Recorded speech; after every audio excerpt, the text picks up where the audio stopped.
Welcome, everybody. Good morning, and welcome to the Monday Motivation Spotlight.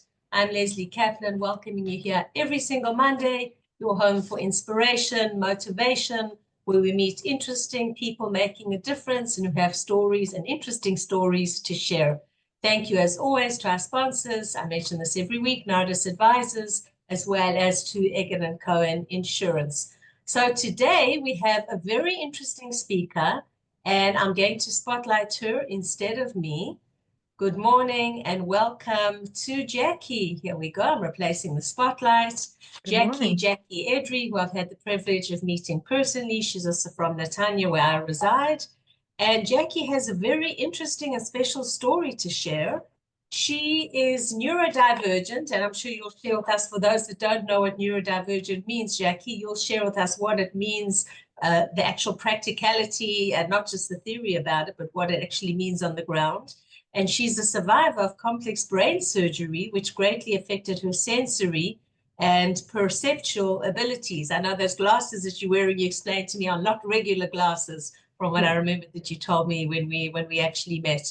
And some of her children also have different forms of either neurodivergence or many other elements, autism or auditory and sensory processing disorders. But most important, what she's done with this is that she's turned it into something positive, or let's call it her, I think we can say, your lifelong mission. She's written a book about this. She's an advocate. She's been recognized worldwide for her work. So Jacki, good morning. Welcome to our show. Thank you for being here, and please share with us about your Aliyah story, about what it means to be neurodivergent, what it means, first of all, and anything else you'd like to share. Good morning. Thank you so much for having me. I really appreciate the opportunity. I'm excited to be here. So I'll start with Aliyah, as you asked that question. My Aliyah story is actually has to do with Ashgacha, which is that Hashem, or God, oversees the world. And what happened to me was I grew up in America and a totally non-religious background. And I always had this feeling that I had to come to Israel. I didn't know why. And I promised myself that when I finished university, I would come visit Israel just out of curiosity. No other reason, particularly. We were proud Jews, but I had no idea what that meant. We didn't really celebrate other than a little bit of, Hanukkah, Rosh Hashanah, Yom Kippur, the very basics, but I didn't even know the names of all of the holidays. In any case, I came to Israel the first time, and I was on a kibbutz program right after graduation for the summer program. And these two Golani soldiers, which I didn't know what that meant at that time, but after that I married one, and I know what that means now. And these two Golani soldiers said, "Yeah, I've been to Jerusalem." I said, "Now's the time." And it was a gorgeous evening. It was like late at night. And they took me to right outside the walls of the old city. At that time, you could go walking around there. It wasn't a problem. I'm talking 87. And I remember getting out of the car and looking at the walls. And suddenly, out of my mouth comes, "Oh, I'm home." Now, my ears heard it, and my brain said, "What? What was that?" I had no idea what that meant.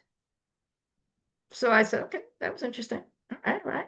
I went back about my business and went back to the kibbutz, and I was here for the summer and went back to New York, got a job in an advertising agency, perfect job for someone in Manhattan, just came out of college, everything.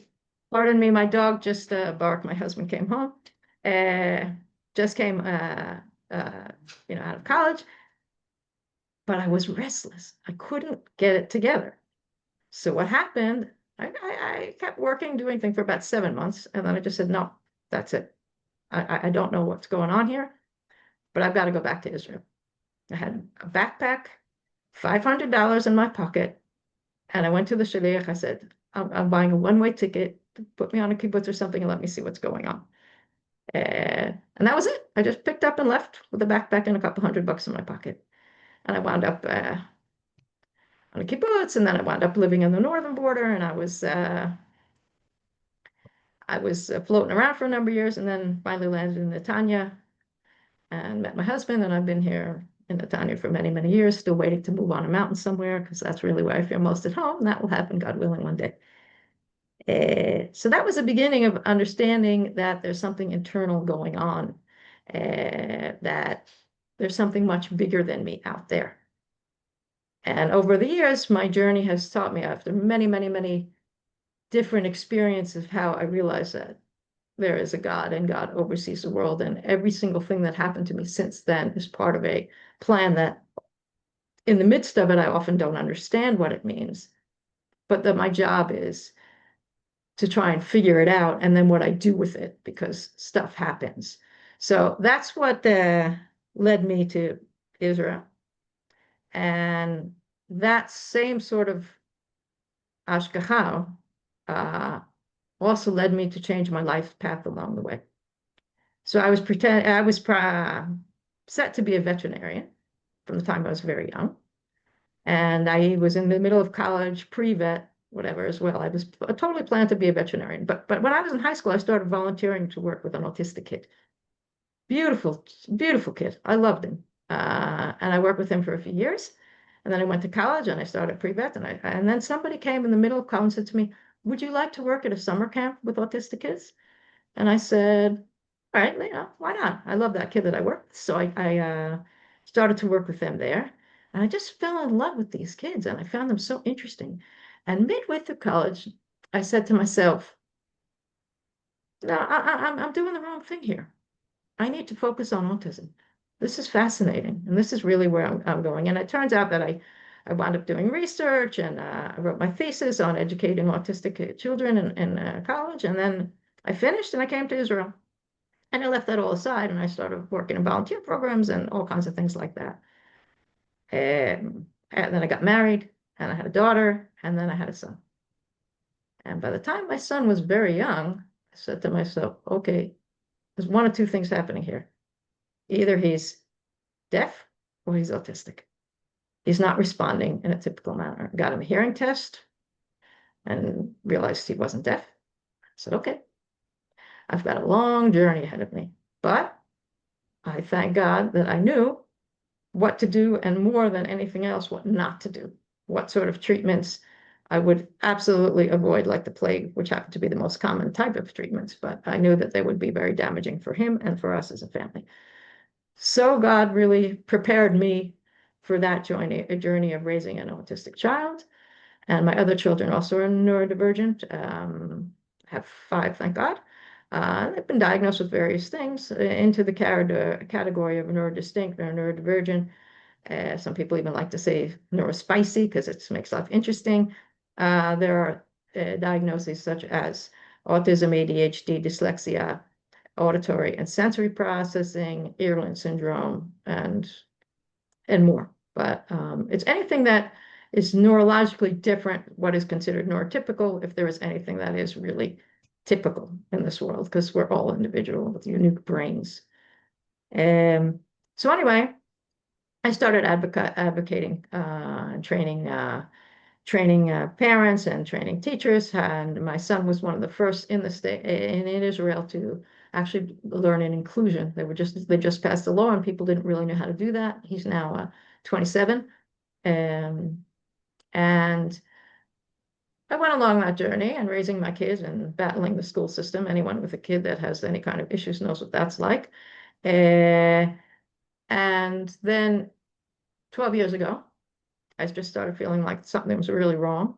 Kind of like a car with gas was running out, just sputtering along, no energy, and all my blood work was wonderful.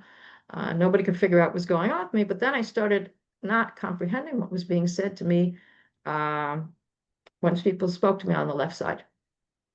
It sounded like a lot of cotton. It sounded like gibberish. My hearing test did normal range, but something was off. So finally, my ENT sent me to get a brain scan.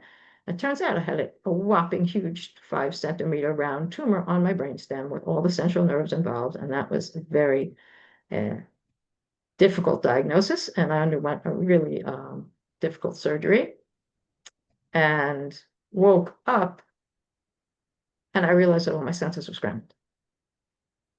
So I couldn't see properly. I had visual disturbances. Everything was blurring.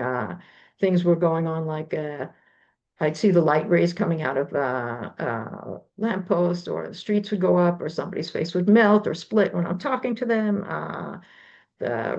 All kinds of insane things, vertigo on stairways, just absolutely insane things. And I went from doctor to doctor, and no one could figure out what's wrong with me. They all said my eyes looked fine. It's not a mechanical problem.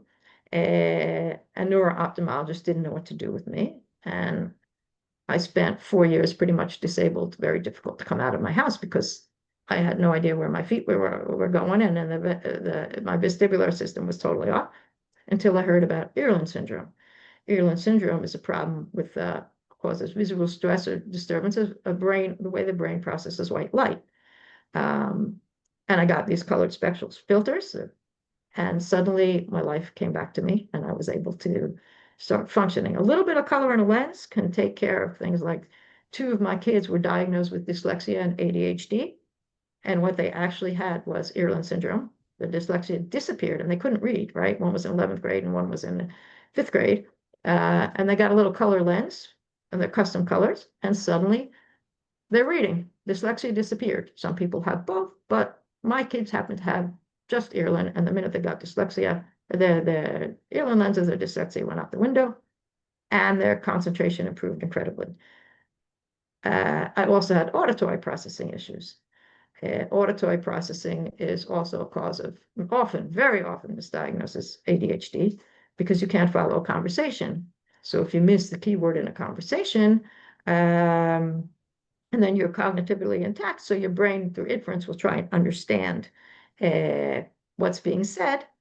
And so it will zone out, and you will zone back into the conversation after you figure it out, but the person's continued talking.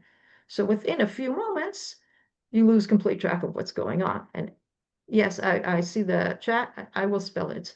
Irlen. Now, if you're in Israel, you go to irlen.co.il, and you can check it out. If you're in the States or anywhere else in the world, you can go to irlen.com. A site in Israel is in Hebrew. If you're just looking for information, you can, and to read in English, you can go to the international site. But there's also a list of providers from around the world on the international site, but the Israeli one has the contact information for the woman in Israel who sits in Jerusalem, who founded Irlen Israel. Saved my life and the life of my kids, I have to say. These and it's a simple colored lens, and neurologists and ophthalmologists and nobody will tell you about it, nor will the didactic assessment tell you about it. This is the time to say that I am very happy. If anyone wants to contact me with any questions about any of this stuff, please do. This is my life's mission. So anyway, back to where we were. Mind you, my brain works and goes in circles, and I don't want to get too sidetracked here with my story. So my auditory processing was off, and there are also lots of things that can help with auditory processing issues if a kid has that, or if an adult has that. There are tools, and these are the things I talk about. And I didn't know how to use my body. I need to learn to walk, talk. Sometimes I stutter, swallow, everything all over again. And I realized suddenly I was on both sides of the coin. I was a parent caretaker. I was a professional working with neurodistinct individuals. And now suddenly it's all on me, and I know what it feels like. And I realized a number of things. First thing is that no matter what the person has, what diagnosis they have, they're the same person. They're a completely intact individual. Their soul is the same. Everybody wants love. Everybody wants respect. Everybody wants to communicate. They may communicate differently. They may not know how to communicate. They may be lacking some of the basic skills. They may be nonverbal. I know what it's like to be nonverbal.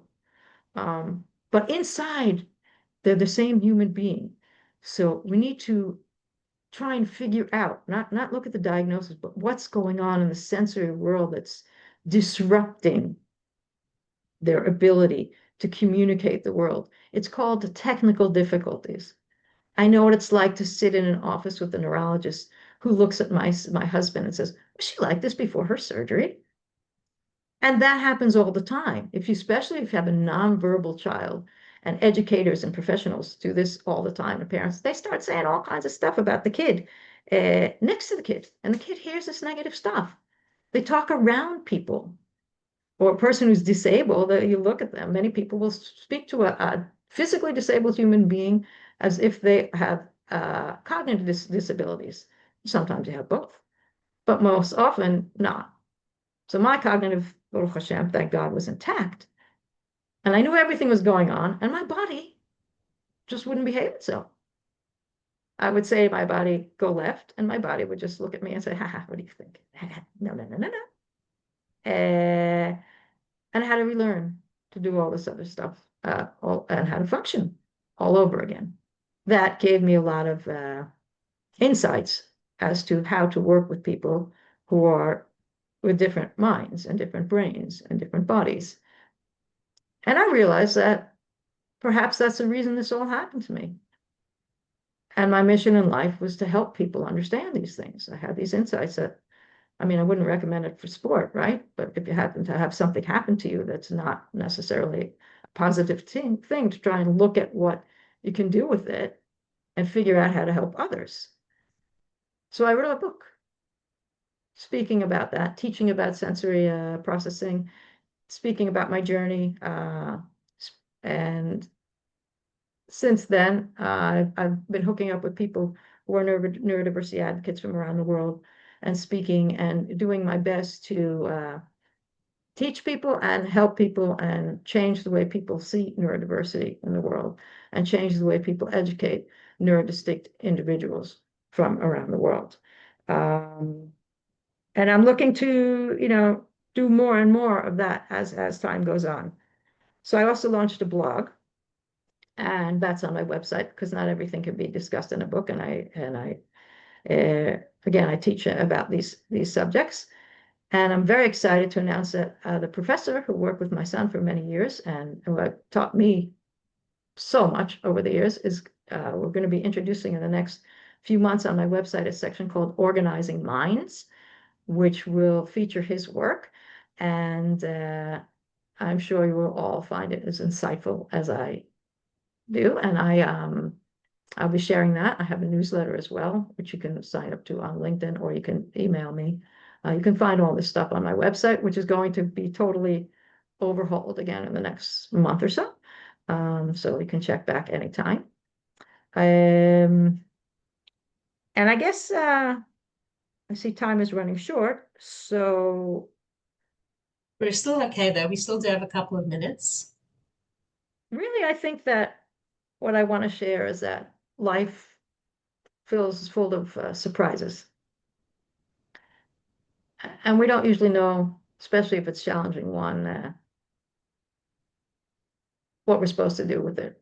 But I think that if we, as Jews, part of being Jewish is to be going to spread light in this world, and especially in these trying times with the war and with everything going on here and what happened from Corona and onwards, is to try and figure out how we can each as an individual take our challenges and figure out our mission and spread that light in the world.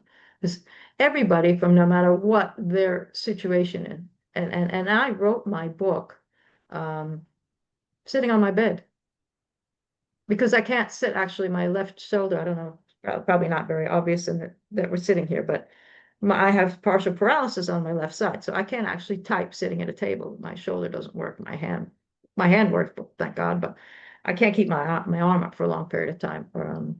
So I sat on my bed and I wrote a book. So even if I was stuttering and I was, seeing double and all this other stuff, I still wrote a book. Everyone, no matter what their situation, can contribute to the world, and everyone needs to have meaning. And especially if you have a disabled neurodivergent individual, they will also have a mission.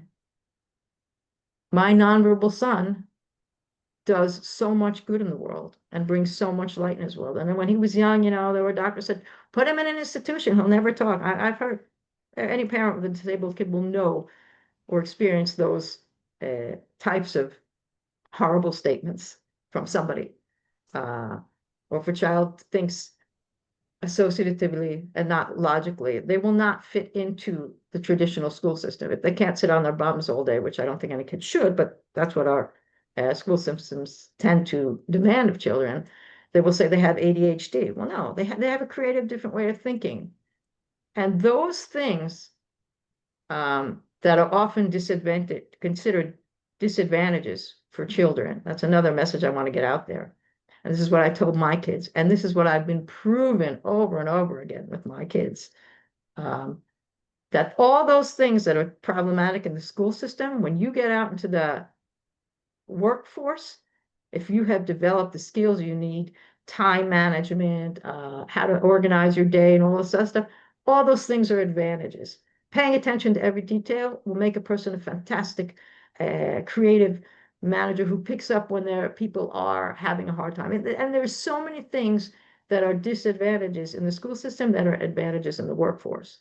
But we just need to teach our children the skills, and not let their self-image be damaged by people who don't understand that what they're trying to get them to do in school takes away all those advantages, right?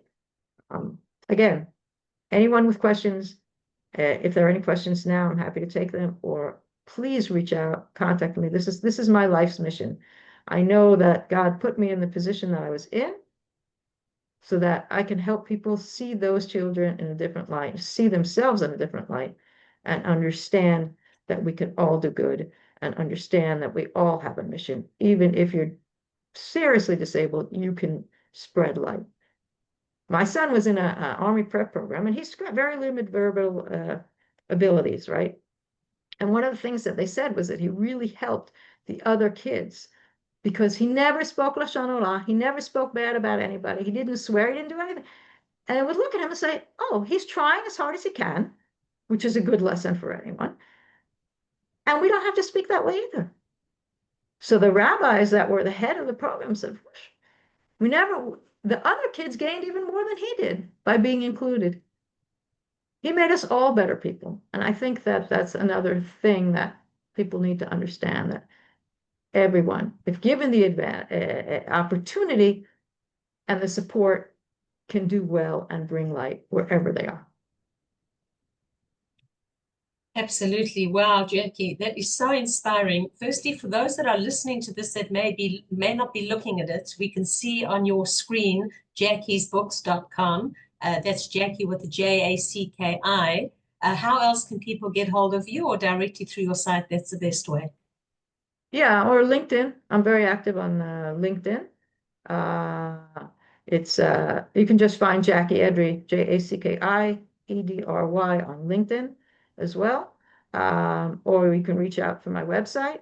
I don't tend to post my phone number anywhere randomly because you never know. Exactly. After that. But anyone that wants to reach you and has my details, feel free to also message me, and then can I share your phone number with them? Yes, you can. Anyone reaches me directly. Anyone that you know personally that it's okay, then absolutely you can share my details, and I'm happy to assist anyone. If there are any questions, I'm happy to answer them with the few minutes we have left. Right, incredible. You know, what I like so much about what you said, firstly, your story is very unique and fascinating. And the fact that you've turned this into your lifelong mission.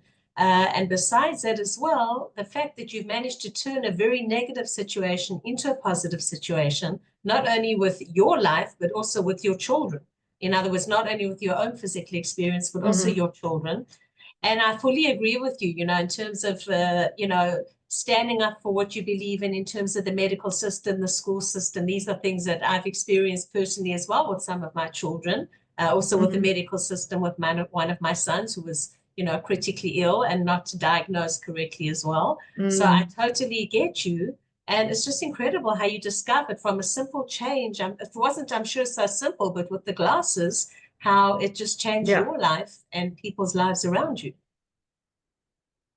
Yeah. By the way, I do a presentation. I have a presentation where I go through all of these different things, and I explain all of there are some on my website. Also, I spoke at Casey, I go through a proper presentation when I give all the tools. I saw somebody popped in a question there about other things. Yes. Yeah, there is a question Senses? besides the eyeglasses. Were there any kind of special treatments that you helped yourself or your children? Yes, Any, yes. specific There's things for that you every could sense, mention? there's stuff out there that can help improve life. So for auditory processing, which is so common, and people don't realize how common it is because a hearing test does not diagnose a regular one, auditory processing problems. Okay, hearing it will test beeps, but if you're in a noisy classroom with background noise or anything, or you're processing brain waves process a little bit slower or irregularly. You'll miss information. And there's a special test for auditory processing that will diagnose that. But even without that, there are tools on an iPhone has something called Live Listen, where you can put the phone next to the person speaking, or like especially in a crowded restaurant or something. And I know there's something on Android as well, but I don't know the name of it. But you can put the phone next to the source you want to listen to, and then you put in like an AirPod or a Bluetooth headphone, and it will take exactly what's being said to your ear, and so you can hear it properly. My autistic son has very severe auditory processing issues, and a few years ago we found low gain hearing aids, which are very high quality hearing aids, regular hearing aids, but they're programmed to not increase the sound, rather they do a very good job filtering background noise because that newest technology. So they filter the sounds. I don't think he understood what was being said to him until he got his hearing aids a few years ago. This is new stuff. Very hard to find providers who do this stuff. I just research online all the time. Never make a kid dress in fancy clothes if they're wearing itchy clothes or uncomfortable clothes. They're not going to concentrate, and it will ruin their day. Don't force people to eat food they don't want to eat. I mean, there's so many. Every sense has stuff you can do to make life more comfortable. And if you make life comfortable, then it frees up cognitive resources to learn and do, and emotional resources of not feeling overwhelmed. And really, probably the most important thing to understand is you cannot argue with the senses. So if a person starts to get overstimulated, they're going to get into a meltdown, or it's going to trigger a fight flight response. So if there's loud music, and I'll say cognitive to my brain, it's no big deal. You can handle it, right? It's nothing. It's just a little background noise, you can deal with it. And my body will start releasing all those chemicals. And before I know it, I'm shaking and I can't deal with it. And I have to go hide in a quiet, dark room. You can't fight with the senses. You have to adjust the environment and take a person to the quiet room. So if a kid tantrums, you say, they tantrum for no reason, I can guarantee you there is a reason. And it's probably sensory, and you just have to look. I can give you all kinds of tools if you just Jacki, contact me. thank you so much, Jacki. Pleasure. Jacki Edry, as you can see here, Jacki with the CKI, jackisbooks.com. Thank you so much, Jacki, for being our spotlight on the Monday Motivation Spotlight, for sharing your story, for sharing your family story. And even if we don't have children or family members that have exactly the same issues as what Jacki has explained, I'm sure that for some of you that were with us live, or if you're listening to the recording, there were certain things that Jacki said that perhaps gelled with you, or you know someone who is experiencing some of these things, that what you learned could maybe go on to help somebody else, either in your family or somebody else. So Jacki, first, you should only have good health, B'ezrat Hashem, your family as well, and keep on doing this amazing life's mission that you're doing. As you say, and it's so, as I mentioned before, incredibly positive that you saw this as your life's mission and you turned something negative into something positive and made this your mission to go on and help so many people. So you've been listening once again to the Monday Motivation Spotlight. I'm Lesley Kaplan. Thank you again to our sponsors, Nardis Advisors, as well as to Egan & Cohen Insurance. We should have a safe week, a quiet week, B'ezrat Hashem, Am Yisrael Chai, wishing and thinking of our hostages, our soldiers, and everyone else around there, and looking forward to seeing you next week on the Monday Motivation Spotlight with another inspiring guest. Don't forget to like if you're watching and listening to the replay, to like, to comment, and also to subscribe, and to share any of these interesting things, as well as our other interesting speakers with anyone you like. Have a good, safe day. Thank you for joining. Thank you once again, Jacki. Bye-bye. Thank you. Thank you again. Bye-bye.